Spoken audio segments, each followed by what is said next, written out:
Hello, friends. And tonight we're going to talk about per Aspera Ad Astra, which is a Latin expression. Uh, a Latin expression, meaning through the difficulties to the stars. And in my high school, actually, in Bulgaria, this was on a plaque in the wall. And I remember that somehow. And I've gone through a lot of difficulties in my life.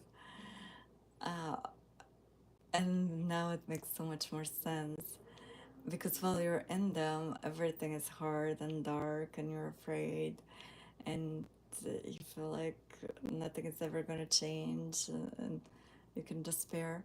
But something always pulls me through, and it's the light and that hope and that knowing that no, surely there has to be more to this. And difficulties come to teach us things. And in difficult situations, there are powers that get unlocked within ourselves that don't have a way to get unlocked otherwise. Because if we're always comfortable and everything is always good, there's not going to be any need for change and expansion. But if there's a difficulty, something can get unlocked inside of you that you didn't know was there. And then all of a sudden, you are more complex and expanded as a character. And that's what difficulties and dark times are there for. So we can expand into more of who we are. And we can have those dormant inner powers unlocked to serve us and others. And if you've ever read a biography of a famous person or listened to some good motivational videos, you can see how there are people that have gone through extreme difficulties. The one thing that comes to mind right away is Man's Search for Meaning by Viktor Frankl, who was in the concentration camps. But the whole time while he was enduring those horrors, instead of despairing, he had this vision of him overcoming all of that and then being able to teach others story about the meaning of life and the meaning of difficulty, and show that there is hope, and that something like that is so horrendous can be overcome as well. And because he had that vision and had that purpose that if and when I overcome this, I'm going to be able to share my experience with others and help them and give them courage to overcome dark times as well. uh, he survived because he had that vision of the end of he's already overcome it, and he's sharing his knowledge. And that is the essence of the hero's journey as well, by Joseph Campbell. uh, and when we approach difficulties in that light, all of a sudden we're empowered because we know, okay, if that thing has happened to me, it means that I can overcome it. And I need to unlock a dormant power in the same way like in video games, like you unlock things and like you get to a certain level and you get like a new power or a new tool or a new device. So the same thing. And most of the time, the external difficulties, not most of the time, always, are actually a mirror of a belief and a limit that we have placed in consciousness, that it's no longer serving us and we need to let go of.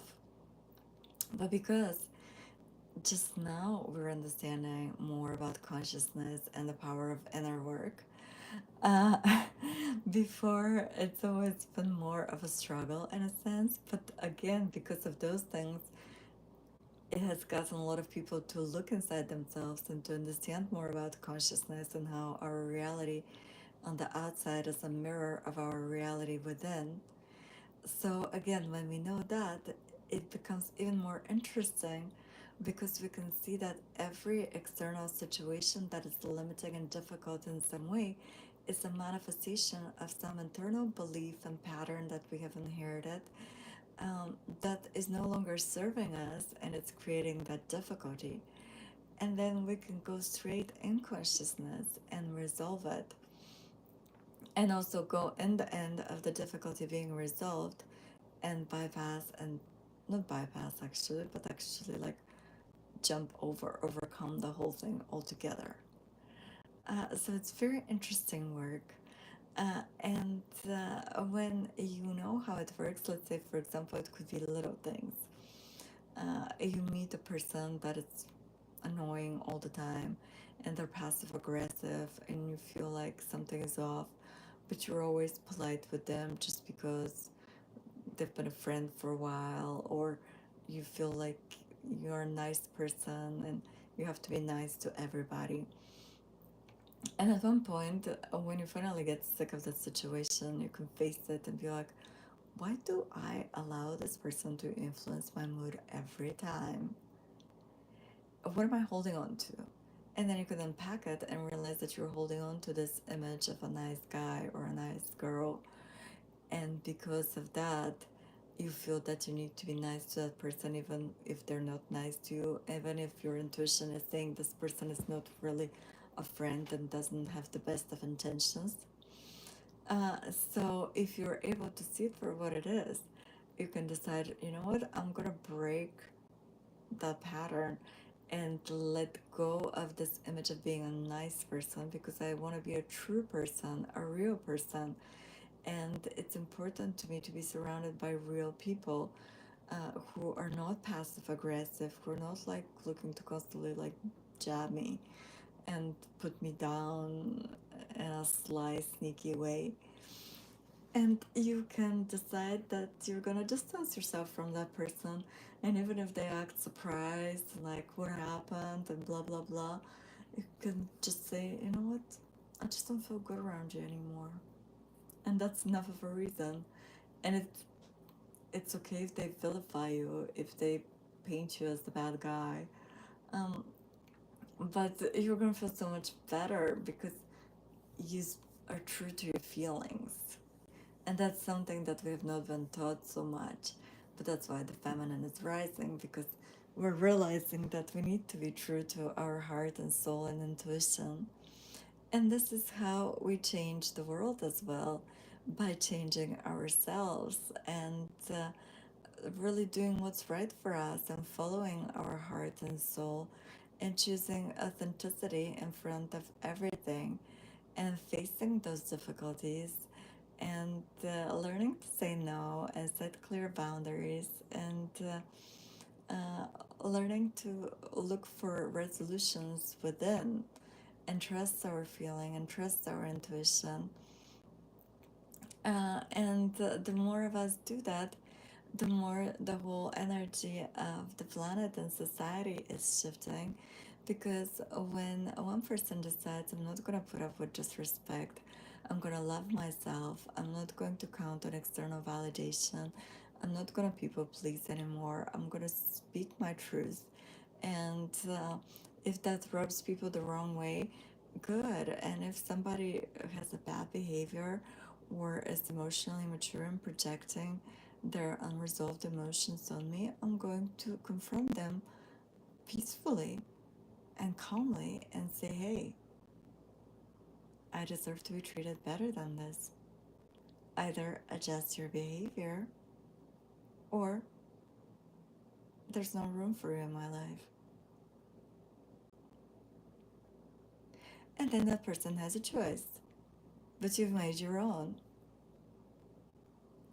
And the more you stand up for yourself and your truth, the more inspirational that is for everybody else around. And we're all learning together, to grow and evolve and be our own best friends and be our own cheerleaders and create a life that is true for us, which in turn will result in a life that's true for other people. Because when you speak your truth and you are in alignment and you say what you mean what you say, and follow your heart and soul, the people around you that are bothered by who you are going to avoid you. And the ones that love who you are going to be drawn to you. And in this way, you're naturally harmonizing with the people that are on your wavelength and on your frequency. So sometimes the difficulties in life are those to realize what patterns are karmic, and we are upholding them just because we don't want to upset others. And what are the things that are actually true to us? And how can we follow that? How can we follow the spark inside and the knowing that knows? And be okay with disappointing other people, and be okay with taking our energy and power back uh, from the people that don't deserve it and give it to the ones that do. So anymore, it's not a matter of how long you've known somebody, whether this person is your blood relative or family or not, but more like who are you in alignment with, how well you know yourself, and who you'd like to share energy with, that you feel there is reciprocity and enrichment and mutual joy and mutual growth and understanding, and most importantly, love. And when we open our hearts naturally guide us. And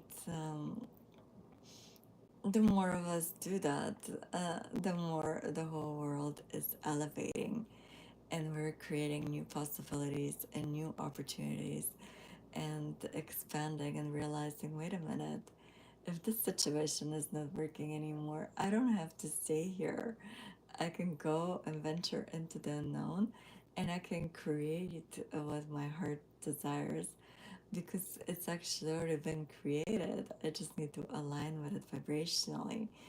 And it's out there into the unknown, and I'm not afraid to be into the unknown because I am pure source energy. The unknown is me. And why would I be afraid of myself, right? So when we know that, and the power of aligned thought and feeling, and that we're choosing, why are we engaging with difficult people? Why are we engaging with news and articles and things that make us feel bad? When we know our power, might as well focus only on the things that we want to see more of, and engage with that which brings us love, peace, and joy.